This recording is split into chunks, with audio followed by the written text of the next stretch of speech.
So today I'm back with another build that you can use in every single game mode to a very high amount of efficiency. And this time we're gonna take a look at Ranger, especially we take a look at Untamed. It's a very strong elite spec, it's very useful in all game modes, and today I want to show you how you can make that work. Disclaimer, this is a build for people that want to master one single build that they can play in every single game mode.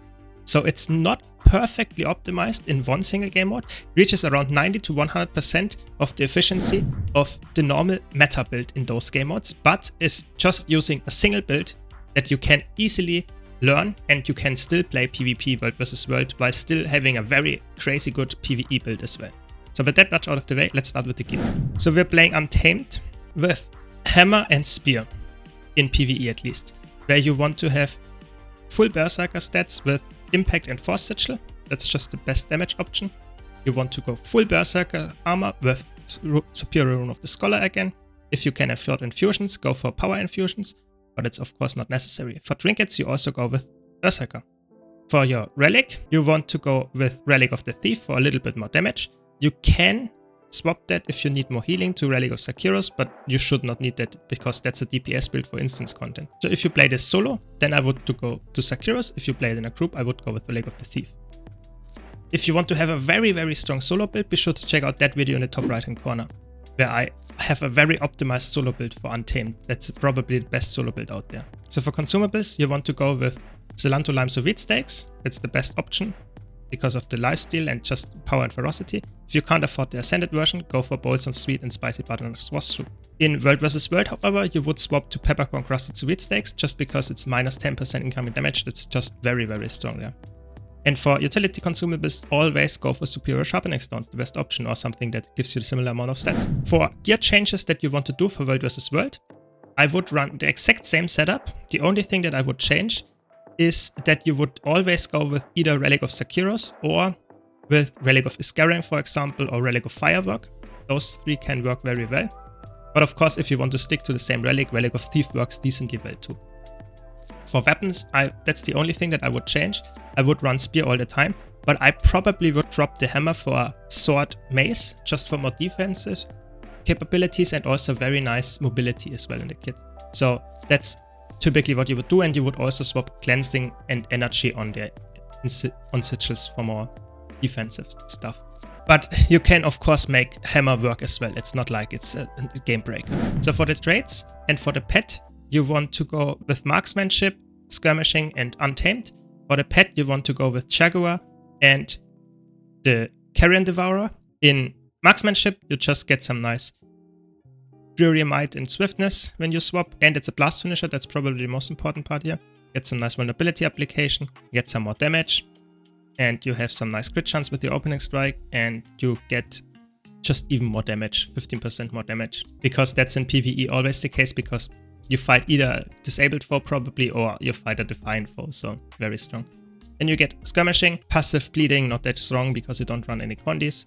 Then you get some Fury, you get more power and might, you get more crit chance and more damage increase, really nice. And then you get even more crit chance and ferocity, so it's really easy to crit cap with this trait as well. Untamed gives you some really nice damage increase on your outburst, and then some more healing and vitality. That's really cool as well. It's because you're just an Untamed baseline.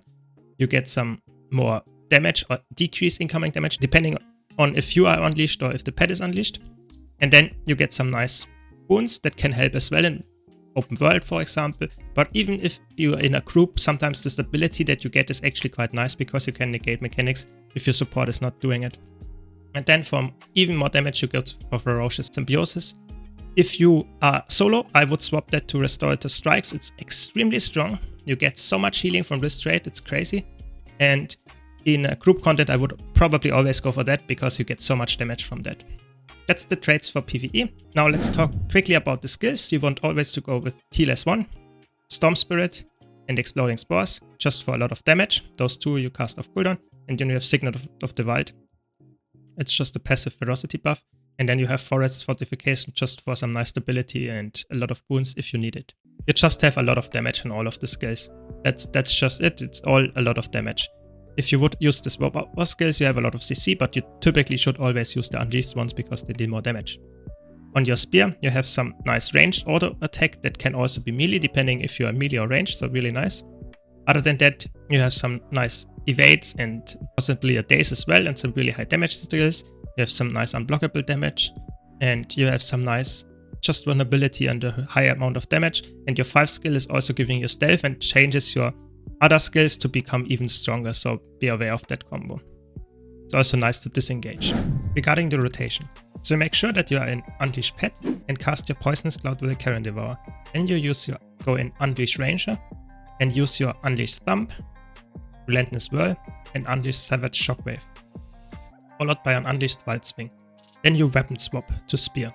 On Spear, you instantly use Panther's Prowl into Wolf's Onslaught and Falcon Swoop. Now you want to swap Pet to Jaguar and do an auto attack chain. Use Stalk into Predator's Ambush and Panther's Prowl into Wolf's Onslaught and do another auto attack chain. And then you unleash the Pet again. Always use your Venomous Outburst, Rending Vines and Enveloping Haze off cooldown when you are in Unleash Pet. You swap back to Unleash Ranger and use Revenger's Abandon, Falcon Swoop, Panther's Prowl and Wolf's Onslaught and swap weapon again. Then you use instantly Unleash Savage Shockwave, Unleashed Wild Swing, Unleashed Overbearing Smash, do 3 auto attack chains, followed by Unleashed Wild Swing, Unleashed Thump, do an auto attack chain, unleash your Pet, press all the Pet skills, go back to Unleash Ranger, and Relentless Whirl, Unleashed Overbearing Smash, Unleashed Savage Shockwave, and Unleashed Wild Swing, and swap back to your Spear. That's the loop. So for the World vs. World traits, you want to go with Marksmanship, Skirmishing, and Untamed. You, however, swap around some traits, so you go for Clarion Bond again, you go for Farsighted, and you go for Remorseless to get some more damage with your opening strike, because you get it actually quite frequently whenever you gain Fury. That's the game plan here. You want to, in Skirmishing, you want to adjust to Primal Reflexes, Strider's Strength again, and Vicious Quarry. It's just overall the best setup, just for some more vigor passively. World vs. World, of course, that's not that good, but it's still very good. You know, it's not 8 seconds on an 8-second cooldown, but still. Then you have Untamed. Untamed, you use the same Blinding Outburst, go for Cleansing Unleashed to get some more Condy Glances when you swap from Unleashed, and you get Let Loose, so give some nice boons. That can be really nice as well. Other than that, the traits is the same. For pets, however, you want to go with the Ether Hunter and the Juvenile Smoke Scale, just for the most annoying and really strong pets that they have. They have some really nice skills in their launches, damaging, and also the Smoke Scale has some smoke field to stealth and some really annoying evading skill that follows like a Revenant 3 sword. For your skills, you will actually swap around a bit. So use again Forest Fortification in PvP and World vs. World. It's way stronger than PvE, just from what it actually provides. It's a very crazy bruiser activated mode. It's really good. Then you use Troll Urchin if you can make it work, because it's, you know, more healing baseline, but it's over a delay. So if you can't make it work, go for Vihilus one or even Perilous Gift. They are all really good.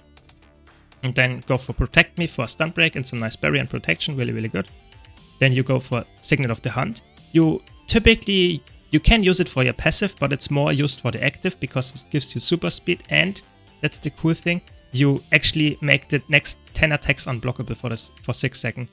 And unblockable means not only that it's unblockable, but it's also unreflectable. So it's really, really good for all your skills that are actually heavy, hard hitting, and you can go through reflex and blocks. Then you have Mutate Conditions, just a Stun Break and a nice Condy Glance, really, really good. Like I said, for World vs. World, I would go with Spear and Sword Mace, just for more defenses. Let's now take a look at the PvP one. In PvP, you have the exact same setup for weapon skills, for utility skills, and for pets as in World vs. World. Trade setup, it's actually really easy. You just copy it from the World vs. World version. It's exactly the same. The only change that you would make here is that you would swap your gear. Of course, you want to use Berserker Amulet with Rune of the Ogre just for some more vitality you get, but mostly for power and ferocity, so it's a very good mix. And for Relic, you actually go in PvP for Relic of the Water, because that makes your healing skill cleanse 2 conditions as well. That seems like not a lot, but you actually don't have the best Condy Glance, and in PvP it's really important that you have Condy Glance, so that's why you would go for Relic of the Water. You again, like I said, run Spear, Sword, Mace, and in PvP you also want to run Energy and Cleansing on both weapon sets. And that's the build. You can see it's really fun to play. It's not the easiest build, but it's very fun and very nice if you can pull it off.